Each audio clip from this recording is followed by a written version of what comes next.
So, I want to tell you a couple other things. Puerto Rico. Puerto Rico now, they say, I don't know if I believe it, but they say 75% of Puerto Rico has now restored electricity. That's still, even if that's true, I don't believe it. You know, they say a lot of things, the governments in these countries, the governments in states. It's like in Flint, they tell you your water's fine. And now in Puerto Rico, they're putting out a number of 75%. I just talked to someone on the ground there. They tell me it's closer to 50%. I'm not there. I can't guarantee which one's true. But I'll tell you what the official, if they say 75%.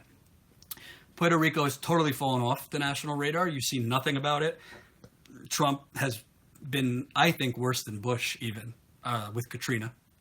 And that's saying something because Bush was just ungodly awful when it comes to New Orleans after Hurricane Katrina. So Puerto Rico, not only is electricity not back altogether, the governor of Puerto Rico, he's trying to basically privatize the whole electrical system because, as we know, Naomi Klein did amazing work on this. I think her book was Disaster Capitalism.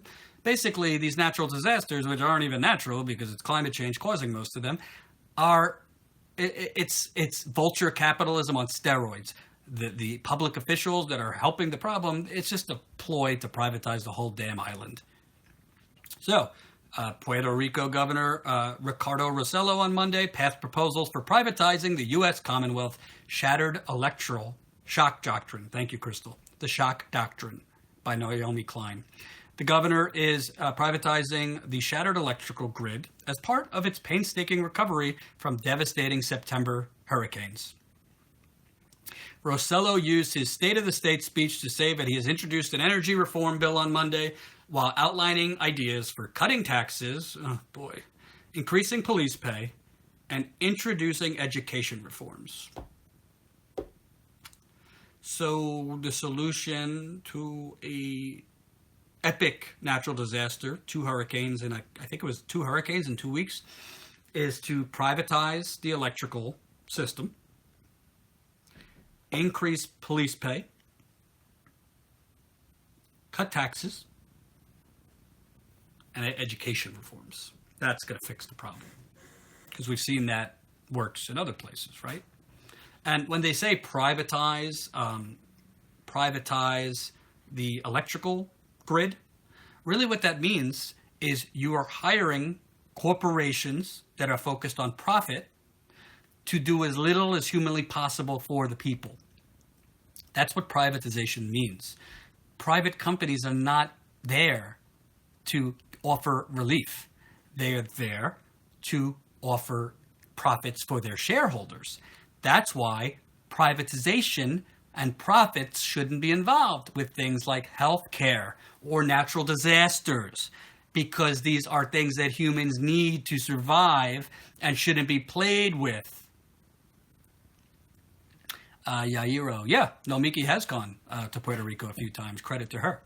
Now,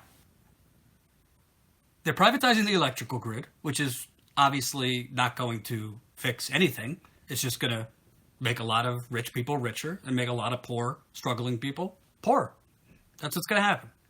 Not only that, but there's a severe water issue in Puerto Rico that's getting no coverage.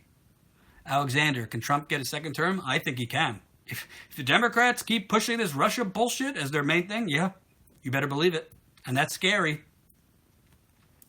Puerto Rico also has a hidden problem with its water supply that it had before the hurricanes and now is even worse. As you know, I'm personally very passionate about water issues. So not only are they about to scam the poor hurricane-ravaged people of Puerto Rico with a privatized system that's not there to help them, it's there to help the privatized companies increase the profits for their shareholders. And in fairness to Trump, this isn't unique to Trump. This has happened under Democratic presidents too. After natural disasters, after Flint, they privatized things after the water crisis. Obama was president. It's not just a Republican thing. It's worse during Republican presidencies, but the Democrats don't do anything either. because they're all bought off. I'm sorry if I'm not the neutral reporter that I'm supposed to be. Just be a stenographer, report the facts that they're privatizing it, and not tell the people it's bad. No, I'm not going to do that. So, there's also hidden problems with Puerto Rico's water supply. In Dorado, Puerto Rico, the problems with the water began in the 1980s when industrial solvents and dry cleaning compounds started to show up in local wells. We're actually starting to see that on the mainland here. Over the next 3 decades, when officials from Puerto Rico's Water Authority and Health Department came to test the water, they kept finding contaminants. By the 1990s, the problem had become troubling enough that wells began to shut down. By the 2000s, the EPA was searching for the source of the pollution.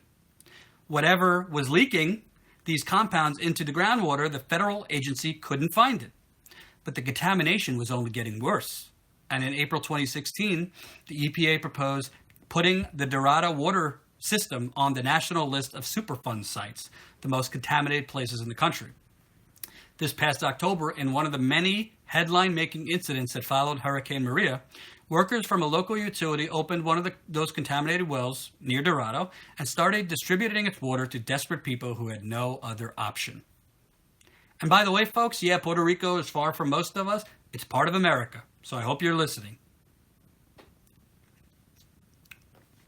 For months after the hurricane, without electricity, surrounded by damaged infrastructure, Puerto Ricans struggled to find clean water after sewage, gasoline, and more was swept up in floodwaters.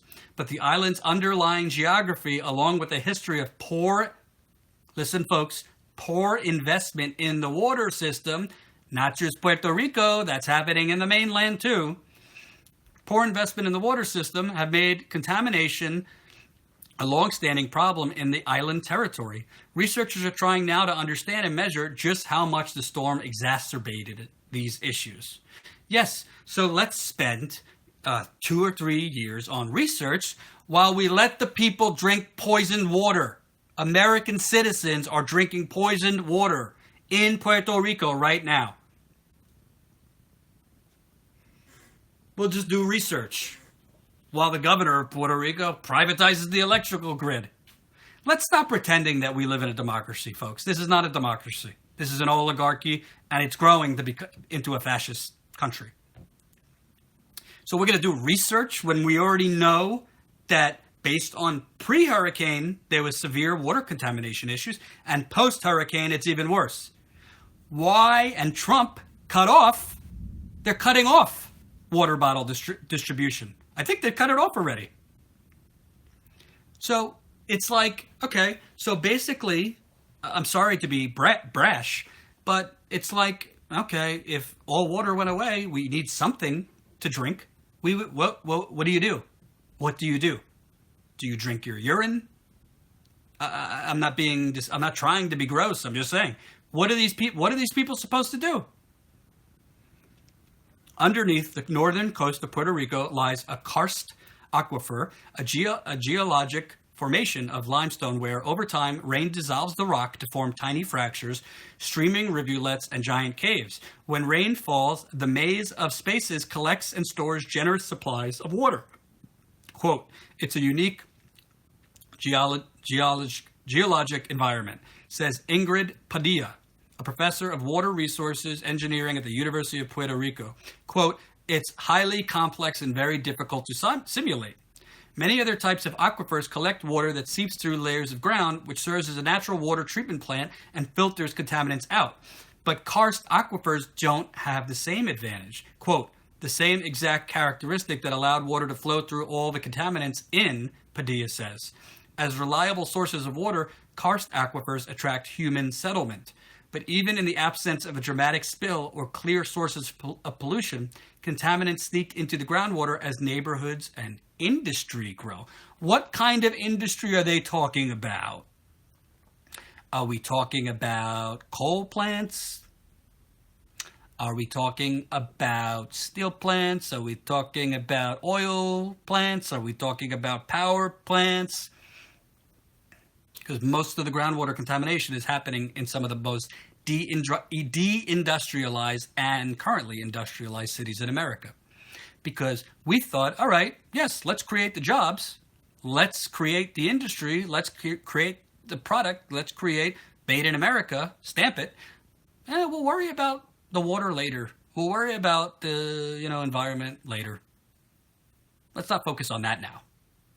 That's really how America was built.